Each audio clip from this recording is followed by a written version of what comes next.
نحمدہ و نصلی علی رسولہ الکریم اما بعد اعوذ باللہ من الشیطان الرجیم بسم اللہ الرحمن الرحیم یا بنی اسرائیل اذکروا نعمتی التی انعمت علیکم وانی فضلتکم علی العالمین واتقوا یوما لا تجزی نفس عن نفس شیئا ولا يقبل منها شفاعة ولا يؤخذ منها عدل ولا هم ينصرون وَإِذْ نَجَّيْنَاكُمْ مِنْ آلِ فِرْعَوْنَ يَسُومُونَكُمْ سُوءَ الْعَذَابِ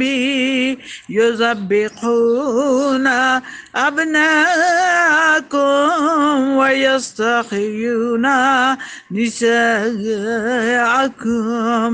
وفي ذلكم بلاء من ربكم عظيم وإذ فرقنا بكم البحر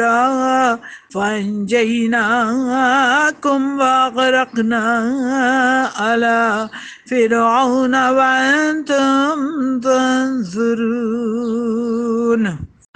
اے بنی اسرائیل، یاد کرو میرے احسان جو میں نے تم پر کیے، اور اس کو میں نے تم کو بڑائی دی اور تمام عالم پر، اور ڈرو اس دن سے کہ کام نہ آئے کوئی شخص کسی کے کچھ بھی، اور قبول نہ ہو اس کی طرف سے سفارش، اور نہ لیا جائے اس کی طرف سے بدلہ، اور نہ ان کو مدد پہنچے۔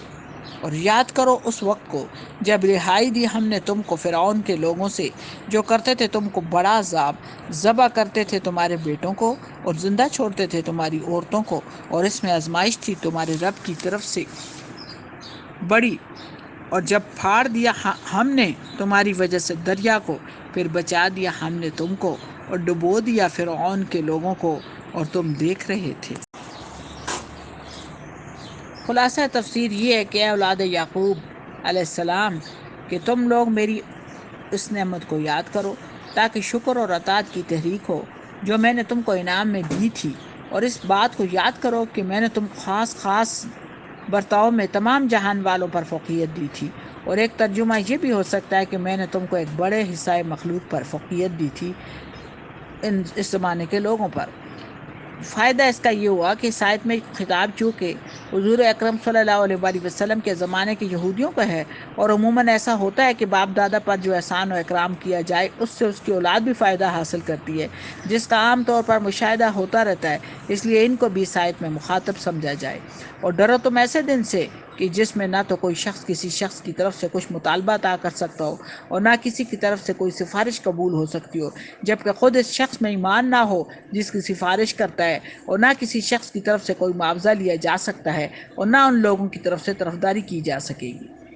آیت میں جس یوم کا ذکر ہے اس سے قیامت کا دن مراد ہے۔ مطالبہ ادا کرنے کا مطلب یہ ہے کہ مثلا کسی کے ذمہ نماز روزے کا مطالبہ ہو، اور دوسرا کہہ دے کہ میرا نماز روزہ لے کر اس کا حساب بے باک کر دیا جائے، اور معاوضہ یہ کہ کچھ مال وغیرہ داخل کر کے بچا لا دے، سو دونوں باتوں میں نہ ہوں گی، اور نہ بدون ایمان کے سفارش قبول نہ ہونے کو جو فرمایا ہے وہ اور آیتوں سے معلوم ہوا کہ اس کی صورت یہ ہوگی کہ ایسوں کی خود سفارش ہی نہ ہوگی جو قبول کی گنجائش ہو، اور طرفداری کی صورت یہ ہوتی ہے کہ کوئی زوردار حمایت کر کے زبردستی نکال لاوے، غرض یہ کہ دنیا میں مدد کرنے کے جتنے طریقے ہوتے ہیں وہ بدون ایمان کے کوئی طریقہ بھی نہ ہوگا۔ یہ دوسری نعمت کا بیان ہے جو بنی اسرائیل پر فرمائی کہ انہیں فرعونیوں کے ظلم و ستم سے نجات دی، اور فرعون کو ماں اس کی قوم کے ان کے سامنے غرق کیا۔ یہاں آل فرعون سے فرعون ماں اپنی قوم کے مراد ہے، جیسا کہ کرمنا۔ اور اللہ پاک فرماتے ہیں کہ وہ زمانہ یاد کرو جب کہ شک کر دیا ہم نے تمہارے رستہ دینے کی وجہ سے دریائے شور کو، پھر ہم نے ڈوبنے سے بچا لیا تم کو اور غرق کر دیا متعلقین فرعون کو، ماں فرعون کے، اور تم اس کا معائنہ کر رہے تھے۔ یہ قصہ اس وقت ہوا کہ موسیٰ علیہ السلام پیدا ہو کر پیغمبر ہو گئے اور مدتوں فرعون کو سمجھاتے رہے۔ جب وہ کسی طرح نہ مانا تو حکم ہوا کہ بنی اسرائیل کو خفیہ طور پر لے کر یہاں سے چلے جاؤ۔ راستہ میں دریا حائل ہوا اور اسی وقت پیچھے سے فرعون بھی ماں لشکر آ پہنچا۔ حق تعالیٰ کے حکم سے دریا شق ہو گیا اور بنی اسرائیل کو گزرنے کا راستہ مل گیا۔ یہ تو پار ہو گئے، فرعون کے پہنچنے تک دریا اسی طرح رہا، وہ بھی تعقب کی غرض سے اس میں گھس گیا۔ اس وقت سب طرف سے دریا سمٹ کر اپنی سابق حالت پر ہو گیا اور فرعون اور اس کے ساتھی سب وہاں ہی غرق ہو کر ختم ہو گئے۔ لہٰذا وہ زمانہ یاد کرو، اللہ پاک فرما رہے ہیں جب کہ وعدہ کیا تھا ہم نے موسیٰ علیہ السلام سے تو ریت دینے کا، ایک مدت گزرنے پر جس میں 10 رات کا اضافہ ہو کر 40 رات کا زمانہ ہو گیا تھا، پھر تم لوگوں نے پرستش کے لیے تجویز کر لیا گوسالہ کو، اور موسیٰ علیہ السلام کے جانے کے بعد اور تم نے اس تجویز میں سری ظلم پر کمر باندھ رکھی تھی کہ ایسی بیجا بات کے قائل ہو گئے تھے۔ یہ قصہ اس وقت ہوا جب فرعون کے غرق ہونے کے بعد بنی اسرائیل بقول بعض مصر میں واپس آ کر رہنے لگے، یا بقول بعض کسی اور مقام پر ٹھہر گئے، تو موسیٰ علیہ السلام سے بنی اسرائیل نے عرض کیا کہ اب ہم بالکل مطمئن ہو گیا، اگر کوئی شریعت ہمارے لیے مقرر ہو تو اس کو اپنا دستور العمل بنائیں۔ موسیٰ علیہ السلام کی عرض پر حق تعالیٰ نے وعدہ فرمایا کہ تم کوئی طور پر آ کر 1 مہینہ ہماری عبادت میں مشغول رہو، ایک کتاب تم کو دیں گے۔ آپ نے ایسا ہی کیا اور توریت آپ کو مل گئی، مگر 10 روز مزید عبادت میں مشغول رہنے کا حکم اس لیے